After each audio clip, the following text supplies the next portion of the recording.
다중우주가 뭔감? 몰라. 붕어빵 같은 건가? 우리 오빠한테 한번 물어봐야 되겠다. 오늘은 제 여동생에게 다중우주에 대해 알려주려 합니다. 저는 지난 2017년에 다중우주를 소재로 한 연극 어느 왼쪽 우주의 슈베르트를 무대에 올린 바가 있습니다.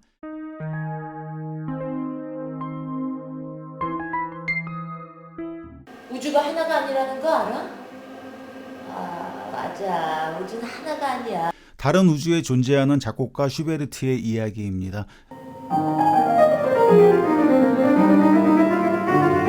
참고로 이 우주의 슈베르트는 남자가 아니라 여자입니다. 이 연극에서 슈베르트는 왼쪽 방향으로만 계속 걸어가는 여행을 합니다. 그가 왼쪽 방향으로만 여행을 하는 이유는 인간을 포함해서 우주에 속한 모든 것에 씌워진 근본적 굴레와 운명에 대한 반항심 때문입니다. 이걸 좀 쉽게 말하면 무엇이든 멋대로 할 수 없는 우주라는 겁니다. 예를 들어 우리는 빛보다 빨리 날 수 없습니다. 그렇다면 빛은 자유로울까요? 아닙니다. 빛도 초속 30만 킬로라는 속도 제한에 묶여 있습니다. 슈베르트는 이런 게 괜히 화가 났던 겁니다. 그래서 슈베르트가 왼쪽으로만 움직이는 이상한 행동을 하자 다중우주를 관장하는 초월적 존재의 눈에 띄게 됩니다. 결국 그 존재는 슈베르트에게 접근하게 되죠. 나머지 이야기는 이 연극이 혹시 다시 올라가게 되면 그때 직접 확인해 주시면 감사하겠습니다. 이 연극을 준비하면서 다중우주에 대한 아주 흥미로운 사실들을 많이 알게 됐는데 너무도 기이하게 느껴졌던 그 사실들을 제 여동생에게 전해주려 합니다. 오빨, 다중우주가 뭔미? 우주가 다중돼 있다는 거야. 그러니까 다중이가 뭐? 진지하구나. 그러니까 그래, 쉽게 설명해 줄게. 너 우주가 몇 개라고 생각해? 하나? 아니면 둘? 20세기 전까지만 하더라도 사람들은 우주가 하나라고만 믿었지. 근데 다중우주 가설은 그 생각을 무너뜨렸어. 이젠 저 우주 밖에 또 다른 우주가 헤아릴 수 없이 많다고 생각하는 사람들이 훨씬 많아. 우주 왜 이렇게 많아? 우주가 추파춥스인가? 추파춥스?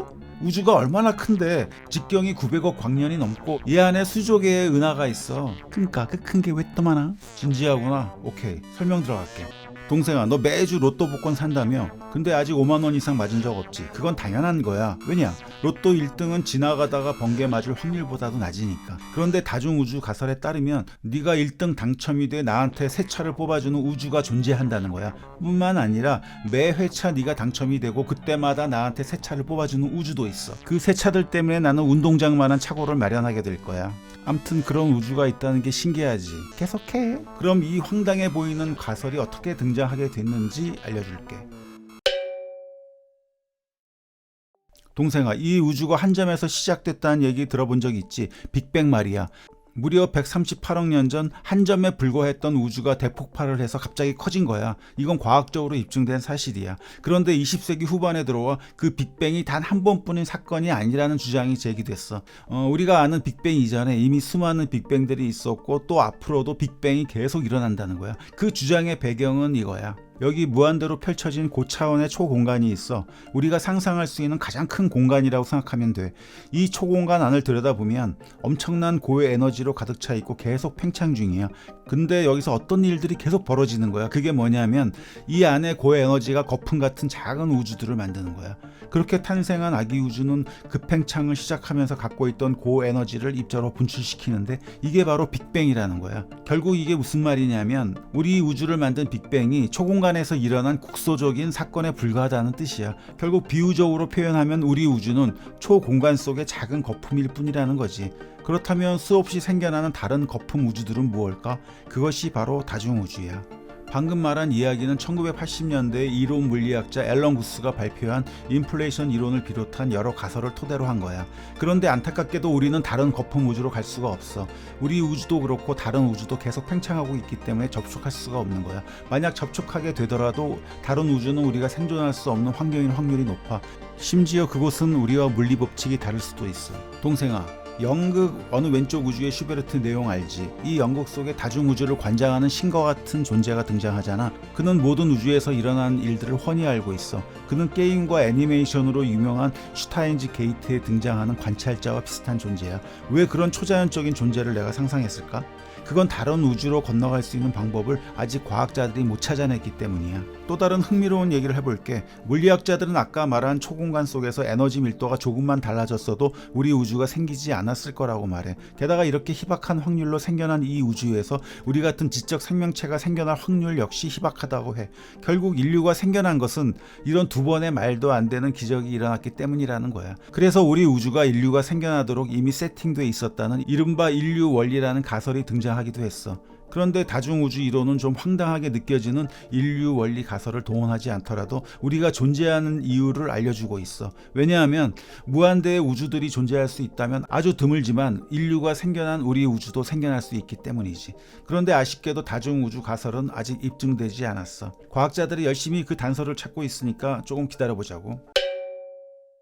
지난번에 양자역학을 설명하면서 휴 에버렛의 다세계 해석에 대해 알려준 거 기억나? 다시 한번 빠르게 설명해 줄게. 여기 상자 안에 고양이 한 마리가 있어. 이 안에 방사성 물질, 망치, 독가스통이 있지. 방사성 물질은 1시간에 50% 확률로 입자를 방출하면서 붕괴하는데 이때 발생한 입자가 망치를 움직여 독가스통을 깨트리도록 돼 있어. 그러면 고양이는 죽게 되지. 방사성 원소는 관찰하지 않을 때는 붕괴 상태와 붕괴하지 않은 상태가 결정되지 않아. 만약 그렇다면 그 고양이는 50%의 확률로 살아있고 동시에 죽어있는 상태로 존재해야 돼. 이것이 바로 양자역학에서 말하는 그 유명한 슈레딩거의 고양이야. 휴 에버렛은 중첩 상태와 같은 역설을 해결하기 위해 다세계 해석이라는 가설을 내놓았어. 이 가설에 따르면 죽어 있으면서 동시에 살아있는 고양이라는 모순이 일어나지 않아. 왜냐하면 우주가 아예 둘로 나뉘기 때문이지. 살아있는 고양이의 우주, 또 죽은 고양이의 우주. 동생아, 평행 우주란 말도 들어봤지? 평행 우주도 다중 우주의 한 종류야. 근데 특징이 뭐냐면 하나의 사건에서 갈라져 나온 우주들을 가리키고 있다는 거야. 예를 들어 방금 말한 살아있는 고양이의 우주, 또 죽은 고양이의 우주, 또 아까 말한 네가 복권이 당첨이 된 우주, 또 당첨이 안 된 우주. 결국 평행 우주는 다세계 해석에 따른 우주라고 볼 수 있지. 일반적으로 다중 우주들은 서로 물리 법칙이나 차원이 다를 수 있어. 반면 평행 우주는 모든 조건이 같을 뿐만 아니라 마치 복제된 것처럼 비슷한 모습이겠지. 한 줄기에서 분리돼 나온 거니까. 그런데 이렇게 닮았지만 평행 우주도 결국 다른 우주이기 때문에 우리가 갈 수 없어. 즉 죽어있는 고양이의 우주에서 살아있는 고양이의 우주로 가볼 수 없다는 뜻이지. 일어날 가능성이 조금이라도 있는 사건, 이것을 양자역학적 확률이 0이 아닌 사건이라고 불러. 그런데 이런 사건들은 분리된 세계에서 하나도 빠짐없이 실현된다는 거야. 즉 그 사건들이 발생하는 다른 우주들이 반드시 존재한다는 거지. 결국 확률적으로 가능한 모든 세계가 존재한다는 거야. 그 세계가 바로 평행 우주고 나아가 다중 우주지. 다중우주론은 이미 대중문화 속에선 중요한 세계관으로 자리 잡았어. 2023년 아카데미상을 휩쓴 Everything Everywhere All at Once도 미국에서 세탁소를 운영하는 한 가족이 수많은 우주를 넘나든다는 설정을 한 다중우주 영화야. 스파이더맨 노웨이 홈에서도 각기 다른 우주에서 활동하는 스파이더맨들을 모두 불러 모아서 악당과 싸우게 했지.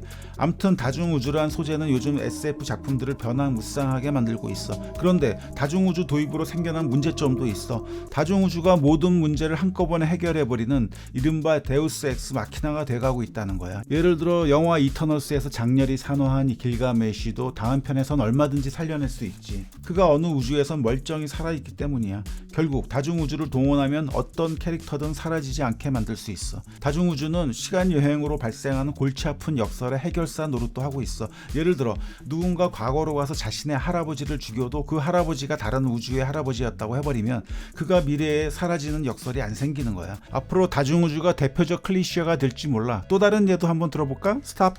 오빠 해설도 클래슈. 클리셰, 클래슈. 클리셰가 클리셰 안 되려면 클래슈. 클래슈. 클래슈. 클래슈.